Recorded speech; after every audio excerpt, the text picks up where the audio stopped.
From San Francisco, here is the morning news with Bob Dunn.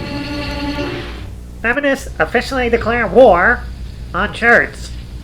Claiming shirts are a greater threat to women everywhere than statues of other gods are to Allah, feminists vow to embark on an anti-shirt campaign that will make ISIS's attempt to erase the archaeological record of human civilization look like an accounting error. Call me crazy, but even if I truly believed women in the West were so horribly oppressed, I felt compelled to join the political struggle to free them from the ravages of inequality, I don't think I'd concentrate my liberating energies on shirts. Or, the tyrannical shirtlords that wield them like flaming Balrog whips. But see, that's where I'd be dead wrong, at least according to feminists anyway. A few years ago, feminists fired off the first salvos in their war against shirts, and they haven't let up on the shelling since. If you choose the wrong shirt, you are the enemy, and feminists won't be taking any prisoners. In fact, feminists take the threat of shirts so seriously that even being an accomplished actress and good friend of Hillary Clinton and starring in a movie about women getting the right to vote won't save you from their fury, should you choose to wear the wrong shirt.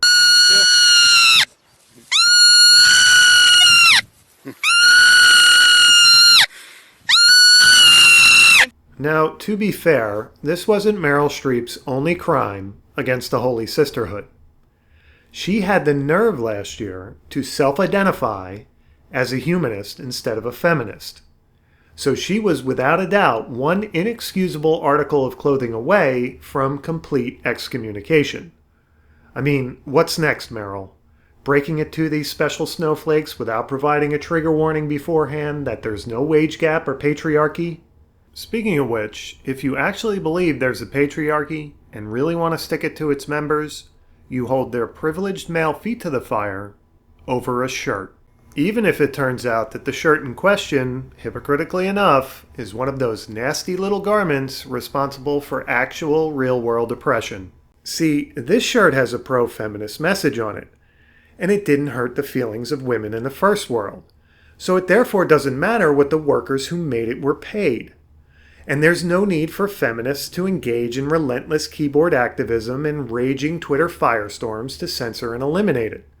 Quite the contrary, if you read the Daily Mail article, women's rights activists and groups like the Fawcett Society rabidly defended the shirt.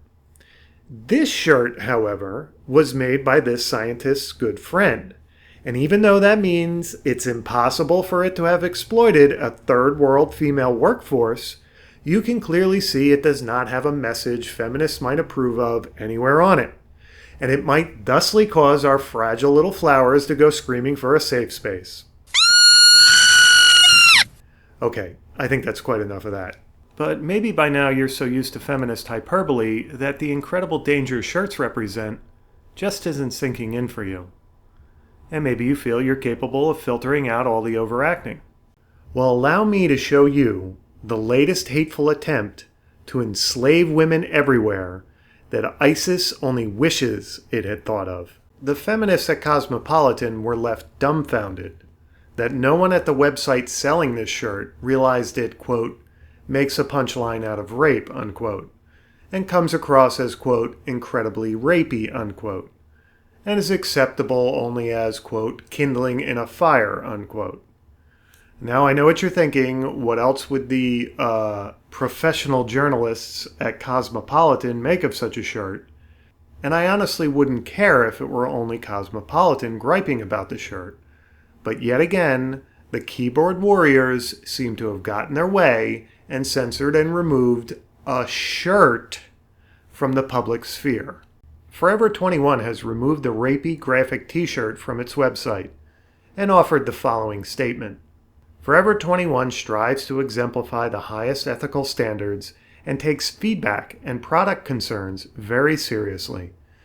With regards to the t-shirt in question, upon receiving feedback from our customers, we took immediate action to have it removed from our website. We sincerely apologize to anyone who is offended by the product. If I were in charge at Forever 21, that response statement would have been slightly different. Forever 21 takes feedback and product concerns to heart. With regards to the shirt in question and the reaction it caused, we now know that, should we find ourselves in a gang war with vicious thugs wearing the wrong shirts, we need only find a feminist gang and hire them as bodyguards in order to rest easy at night. In fact, we're thinking that, in times of war, the Department of Defense should consider tricking our enemies into wearing the wrong shirts, and sit back and watch the feminists flock to the front lines unbidden to kick their asses back to wherever they came from. Assuming, of course, they're not too busy making horse porn. This would not only solve the skyrocketing defense budget, but also the irritating stupidity of characters in Meryl Streep's suffragette film calling themselves soldiers, when women, unlike men, got the right to vote without fear of conscription. You a suffragette, Mrs. Elliot? I consider myself more of a soldier. As Mrs. Pancake. Getting back to the newest unacceptable shirt, let's take a moment to consider what was in fact written on it. Don't say maybe if you want to say no. Now, why is this statement automatically interpreted by Cosmopolitan and feminists everywhere to have rape connotations? In fact, other than their dirty minds, why are they assuming it's got anything at all to do with sex for that matter, consensual or otherwise? Maybe it was made for people who are sick of ordering baseball tickets for friends who never show up on game day. Or for people tired of brewing pots of coffee for their friends who then decide they don't want a cup. Oh, right. Sorry about that one, Rebecca. My bad. Lost my head for a moment there. Now, if I'm horribly wrong about all that, because I'm just another insensitive, patriarchal shirtlord, then it looks like the Huffington Post has to start taking down its articles, just like Forever 21 has to remove its shirts. I mean, how dare this 18-year-old female intern suggest something to her future daughter which makes a punchline out of rape? And how could the editors at the Huffington Post let such a horrifying and incredibly rapey suggestion get published on their site? You know what, HuffPo? Throw your servers in a fire, because that's all they're good for.